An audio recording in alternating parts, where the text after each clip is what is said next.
बारिश के कारण घर तो क्या, बाजार में भी हरी सब्जी मिलनी मुश्किल हो गई थी। ऐसे में रजनी के घर आती है उसकी चाची सास। संजय मजदूरी करके घर लौट रहा था, तभी उसे रास्ते में हरी सब्जियों का ठेला दिखाई देता है। कई दिनों से घर में हरी सब्जी नहीं बनी है। इस ठेले वाले के पास ताजी हरी सब्जियां दिखाई दे रही हैं। उस दिन संजय को मजदूरी का काम भी मिला था और मालिक ने 500 रुपए भी दिए थे। संजय ठेले वाले से कुछ हरी सब्जी खरीद लेता है। जब वो घर पहुंचता है, रजनी, आज बाजार में हरी सब्जी दिखाई दी। मैंने कुछ हरी सब्जी ले ली है। 2-3 दिन हमें हरी सब्जी खाने को मिलेगी। रजनी ने देखा एक झोले में पालक और बैंगन रखी थी। आज पालक की सब्जी बना देती हूँ। रजनी पालक की सब्जी बनाने लगती है, लेकिन ज्यादातर पालक में कीड़े लगे हुए थे। वो आधे से अधिक पालक फेंक देती है और सब्जी में आलू ज्यादा डाल देती है। रात में जब सभी लोग खाना खाने बैठते हैं, ये क्या रजनी, मैं 2 किलो पालक लाया था ताकि सब्जी में आलू कम डालने पड़े, लेकिन तुमने पालक कम और आलू ज्यादा डाल दिया है। इतने दिनों के बाद संजय हरी सब्जियां लेकर आया, लेकिन बहू को तो हर सब्जी में आलू डालने की आदत पड़ गई है। आलू खा खा कर हम भी आलू जैसे मोटे हो जाएंगे। आप लोग बेवजह मुझ पर गुस्सा कर रहे हैं, पहले सच्चाई तो सुन लीजिए। बता बहू, आखिर सच्चाई क्या है? आधे से अधिक पालक में कीड़े लगे हुए थे, जिस कारण उन्हें फेंकना पड़ा। सब्जी कम न पड़ जाए इसलिए मैंने आलू ज्यादा डाल दिया। बारिश में अच्छी सब्जियां मिलनी बहुत मुश्किल है।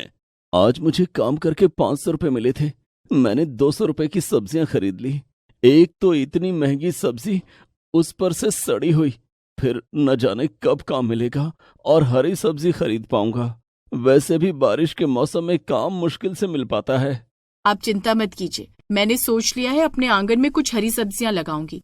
हमें बारिश में भी हरी सब्जियां खाने को मिलेंगी। रजनी के घर में छोटा सा आंगन था, जिसमें वो कुछ हरी सब्जियों के बीज लगाती है। वो रोज उनमें पानी देती और उनकी देखभाल करती। कुछ दिन के बाद उसके आंगन में हरी सब्जियों के छोटे छोटे पौधे निकलने शुरू हो जाते हैं। दीदी, हमारे आंगन में हरी सब्जियां उगने वाली हैं। मैं माँ से कहूंगी कि वो हमारे लिए सब्जियों की बिरयानी बना दे। बिरयानी कैसी होती है दीदी? मैंने सुना है बिरयानी बहुत टेस्टी होती है। तुझे याद है जब हम लोग सुरीली चाची के घर गए थे, तब उन्होंने बिरयानी बनाई थी, जिसकी खुशबू से पूरा घर महक उठा था। आज बच्चों ने बिरयानी की याद दिला दी। आहा, सुरीली भाभी ने क्या लाजवाब बिरयानी बनाई थी। बहू ने आंगन में हरी सब्जियां लगा ही दी हैं। अब हम अक्सर उससे बिरयानी बनवा कर खाया करेंगे। पूरा परिवार हरी सब्जियों की बिरयानी खाने की उम्मीद लगाए बैठा था। आंगन में छोटे छोटे उगते हुए पौधों को देखकर रजनी भी बहुत खुश थी, लेकिन उसकी खुशी ज्यादा देर तक नहीं रहती है, क्योंकि उस रात बहुत तेज बारिश होने लगती है। संजय बाहर से भीगता हुआ आता है। आप तो बुरी तरह से भीग गए, आपकी तबीयत खराब हो जाएगी, जल्दी से कपड़े बदल लीजिए, मैं चाय बना कर लाती हूँ। संजय कपड़े बदलकर चारपाई पर बैठ जाता है। रजनी सबके लिए चाय बनाकर लाती है। आज अचानक इतनी तेज बारिश होने लगी कि हाथ आया हुआ काम भी छूट गया। मैं तो बारिश में भीगकर काम कर लेता, लेकिन मालिक ही भाग गया। बारिश में भीगकर काम करने की जरूरत भी क्या है? माँ, अगर काम नहीं करूंगा तो पैसे कहाँ से आएंगे? कम से कम 2 वक्त की रोटी के लिए कमाना ही पड़ेगा। अब चिंता की क्या बात है? बहू आंगन में हरी सब्जियां उगा ही रही है। घर में आटा हो तो बस फिर बात ही क्या। मेरे मुंह में अभी से पानी आ रहा है। माँ, जब हरी सब्जियां उग जाए तो हमारे लिए बिरयानी बना देना, जैसा सुरीली चाची ने बनाया था। मैं तुम सबके लिए बिरयानी बना दूंगी। लेकिन रजनी के ससुराल वालों की उम्मीदों पर तब पानी फिर गया जब पूरी रात बारिश होती रही, और सुबह जब रजनी ने खिड़की से आंगन की ओर देखा तो वो अपने आंसू न रोक सकी। क्या बात है रजनी, तुम क्यों रो रही हो? हमारे आंगन में पानी भर गया है। हरी सब्जियों के छोटे छोटे पौधे अभी उगने शुरू ही हुए थे कि सब पानी में डूब गए। मतलब बिरयानी खाने का सपना अधूरा रह जाएगा? नहीं पिताजी, मैं हिम्मत नहीं हारूंगी। बारिश छूटने के बाद मैं फिर से आंगन में हरी सब्जियां लगाऊंगी। जब बारिश रुकती है तब रजनी आंगन में बारिश का जमा हुआ पानी बाहर निकालती है और सारे पौधे जो पानी में खराब हो चुके थे उन्हें साफ करती है और फिर से नए बीज लगाती है। इस बार बारिश ना हो तो अच्छा होगा, तभी हमारे आंगन में हरी सब्जियां उग सकेंगी। रजनी आंगन में रोज पानी डाला करती। कुछ दिन के बाद वहां फिर से हरे हरे छोटे छोटे पौधे निकलने शुरू हो जाते हैं। हे भगवान, मेरे पौधों की रक्षा करना। लेकिन बारिश के मौसम में बारिश ना हो ये कैसे हो सकता था। एक दिन की बात है, आसमान काले काले बादलों से घिर जाता है और बारिश की मोटी मोटी बूंदें रजनी के छोटे छोटे पौधों को रौंदने लगती हैं। फिर से तेज वर्षा हो रही है, ना जाने बहू की फसल का क्या होगा। और फिर वही हुआ जिसका सबको डर था। मूसलाधार बारिश होने लगती है और सारे पौधे पानी में डूब जाते हैं। लगता है हम बारिश के मौसम में बिरयानी तो दूर, रोटी के साथ सब्जी खाने के लिए भी तरस जाएंगे। बारिश के कारण न काम मिल रहा है और न पैसों का जुगाड़ हो पा रहा है। हरी सब्जियां खरीद तो नहीं पा रहा हूँ।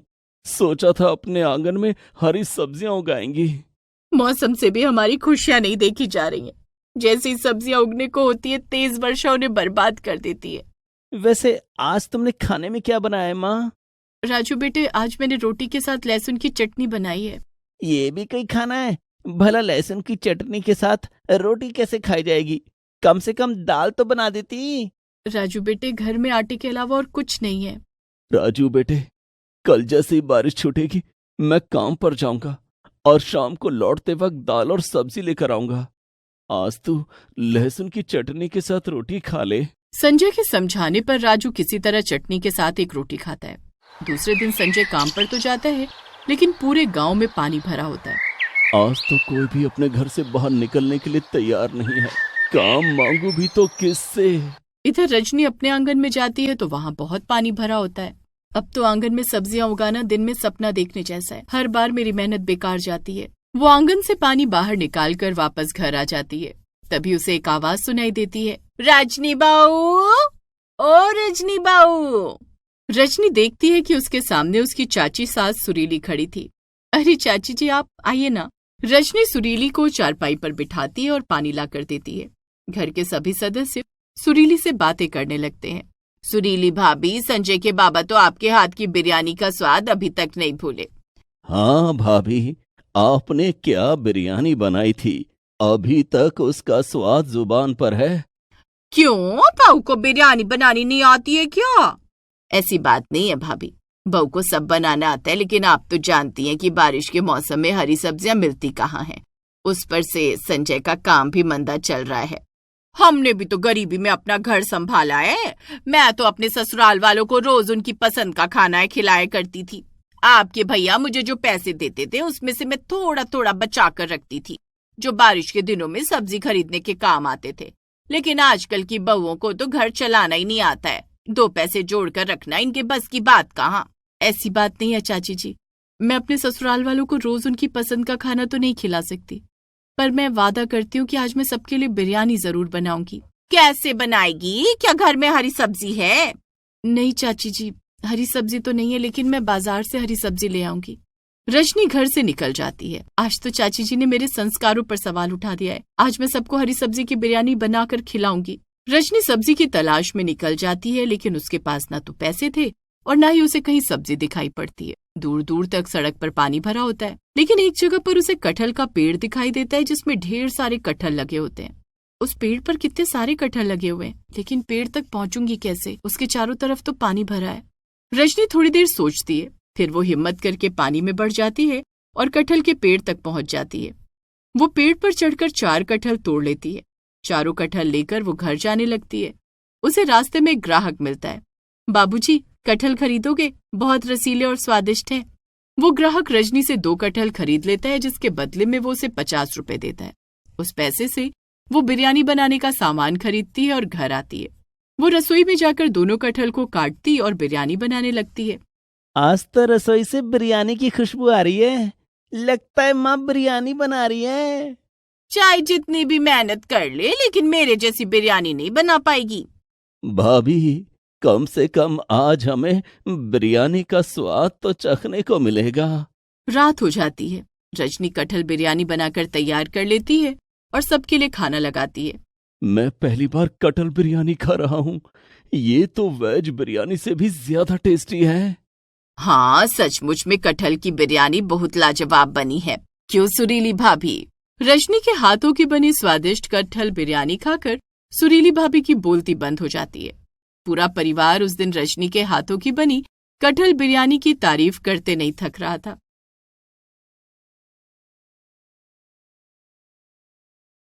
कामिनी देवी की दोनों बहुएं नितारा और सिद्धि पहली बार मां बनने वाली थी। नितारा का मायका बहुत अमीर था तो वहीं सिद्धि का मायका गरीब था। दोनों बहुओं की डिलीवरी के वक्त कामिनी देवी के घर एक अनचाहा मेहमान आ जाता है। कामिनी देवी के घर में उनकी सबसे बड़ी ननद शकुंतला देवी की एंट्री होती है। शकुंतला देवी कामिनी देवी के पति रघुराज से उम्र में 10 साल बड़ी हैं। कामिनी, ओ कामिनी। अरे बड़ी दीदी, आइए बैठिए ना दीदी, मैं आपके लिए पानी लेकर आती हूँ। कामिनी अपनी बड़ी ननद को पानी लाकर देती है। शकुंतला दीदी आने से पहले बता देती तो मैं अपने दोनों बेटों में से किसी एक को स्टेशन भेज देती। आपको घर आने में तकलीफ हुई होगी। अरे तकलीफ कैसी, ये मेरा ही तो घर है। हाँ दीदी, सही कहा आपने, ये आपका ही घर है। दोनों बहुएं कहाँ हैं? दोनों पहली बार माँ बनने वाली हैं। मैंने तो रघु को अपनी गोद में खिलाया है राजन और नितिन को अपनी गोद में खिलाया है। अब उनके बेटों को भी अपनी गोद में खिलाऊंगी। बिल्कुल दीदी, दोनों बच्चों पर तो आपका पहला हक है। मैं नितारा और सिद्धि को बुलाकर लाती हूँ। तू सिर्फ सिद्धि को बुलाकर ला, नितारा को आराम करने दे, मैं उसके कमरे में जाकर मिल लूंगी। ऐसा क्यों दीदी? नितारा को भी बुला लाती हूँ, वो भी आपसे मिल लेगी। कामिनी, तू बिल्कुल बुद्धू ही रह गई। अरे नितारा बड़े अमीर घर की बेटी है, उसे ज्यादा चलने फिरने की कहाँ ही आदत होगी। उसे आराम करने दे, तू सिद्धि को बुला ला। इससे पहले कि कामिनी सिद्धि को बुलाने जाती, सिद्धि खुद ही चाय नाश्ता लेकर बुआ सास के पास आ जाती है। बहू, तूने क्यों तकलीफ की, मैं तो चाय बना ही लेती। सिद्धि बुआ सास के पैर छूती है, लेकिन बुआ सास के मुंह से आशीर्वाद का आ भी नहीं निकलता है। सिद्धि वहां से चली जाती है। कामिनी, सिद्धि के होते हुए तू रसोई में काम करती है?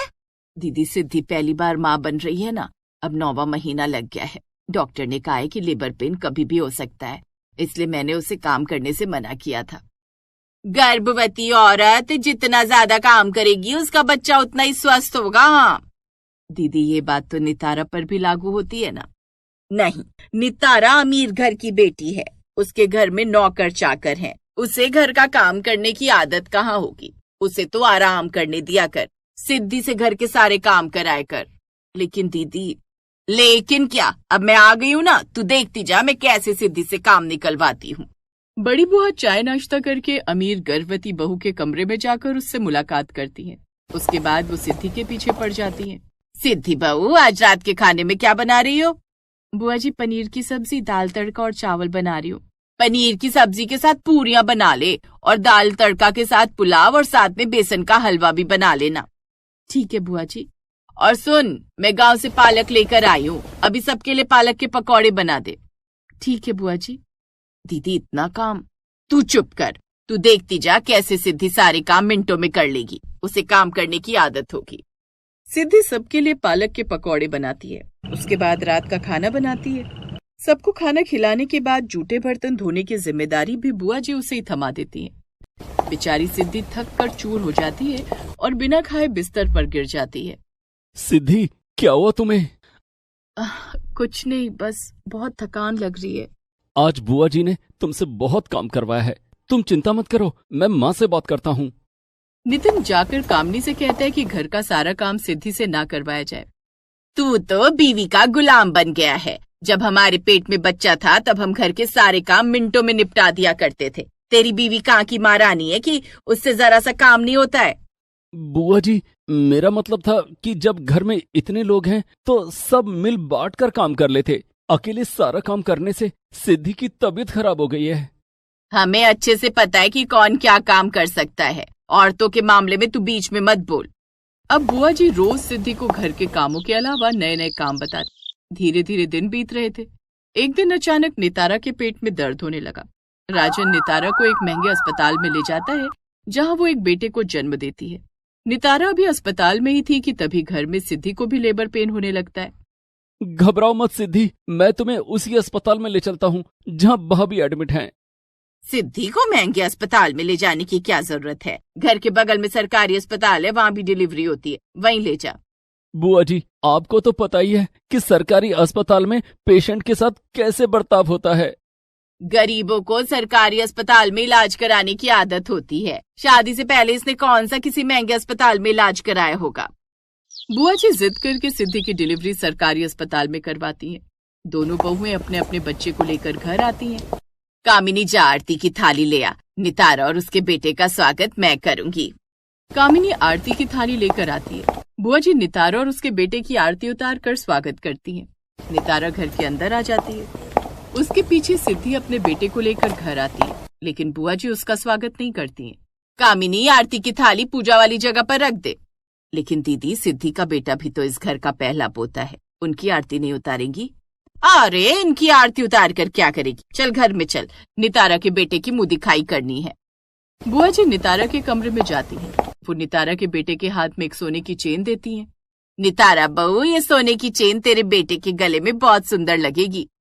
बुआ जी इसकी क्या जरूरत थी? अरे जरूरत कैसे नहीं थी, तू इस घर की बहू है, तेरा बेटा इस घर का पहला पोता है, इस घर का चिराग है। बुआ जी, मेरा बेटा भी इस घर का चिराग है, मेरे बेटे के लिए क्या लाई हो? शकुंतला देवी को नितिन से ऐसे सवाल की उम्मीद नहीं थी। तेरे बेटे के लिए मैं बाजार से कपड़े ला दूंगी। अच्छा, बड़े भैया के बेटे के लिए सोने की चेन और मेरे बेटे के लिए सिर्फ कपड़े, ये भेदभाव क्यों बुआ जी? ये तू अपनी बुआ से कैसे बात कर रहा है नितिन? क्या मैंने तुझे यही सिखाया है? माँ, तुमने तो मुझे बड़ों का आदर करना सिखाया है, लेकिन बुआ जी को अमीर और गरीब में भेदभाव करना क्या दादी जी ने सिखाया होगा? जब से बुआ जी आई हैं, नितारा भाभी और सिद्धि के बीच भेदभाव कर रही हैं। नितिन बेटे, मैं भेदभाव नहीं कर रही हूँ, लेकिन अमीरों के स्टैंडर्ड का भी ध्यान रखना पड़ता है। अब नितारा अपने मायके में क्या बोलेगी कि बुआ जी ने उसके बेटे को एक सोने की चेन तक नहीं दी।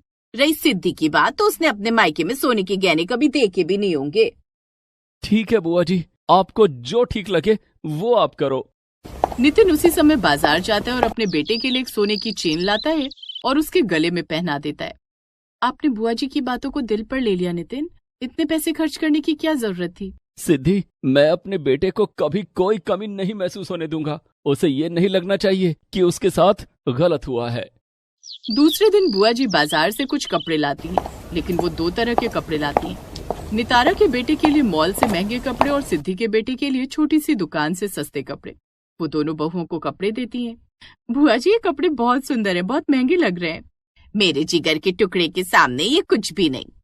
बुआ जी नितारा के बेटे को गोद में उठाकर खूब प्यार करने लगती हैं।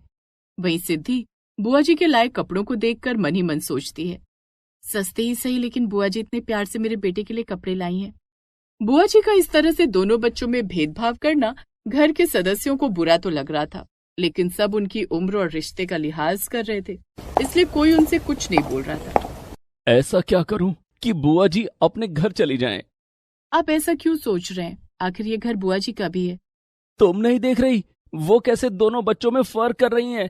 सिर्फ इसलिए ना कि तुम्हारा मायका गरीब है और नितारा भाभी का मायका अमीर है। नितिन को एक उपाय सूझता है। दूसरे दिन, बुआ जी, आज से घर की रौनक और बढ़ने वाली है। दोनों बच्चों से मिलने के लिए बड़ी ताई जी आ रही हैं। शकुंतला देवी का बड़ी ताई जी के साथ 36 का आंकड़ा था। वो उसी दिन अपना टिकट कटाकर अपने घर चली जाती हैं। नितिन बेटे, अपनी बड़ी ताई जी को लेने स्टेशन नहीं जाएगा? कौन सी ताई जी? मैंने बुआ जी को यहाँ से भगाने के लिए झूठ बोला था। जिस तरह से वो नितारा भाभी और सिद्धि के बीच फर्क कर रही थी, मुझसे बर्दाश्त नहीं हो रहा था। अच्छा किया बेटे, बर्दाश्त तो मुझसे भी नहीं हो रहा था। शकुंतला देवी के जाने के बाद कामिनी अपने दोनों पोतों के जन्म की खुशी में घर में पार्टी करती है। वो बड़ी बुआ जी को छोड़कर सारे रिश्तेदारों को पार्टी में इनवाइट करती है। Please subscribe this channel.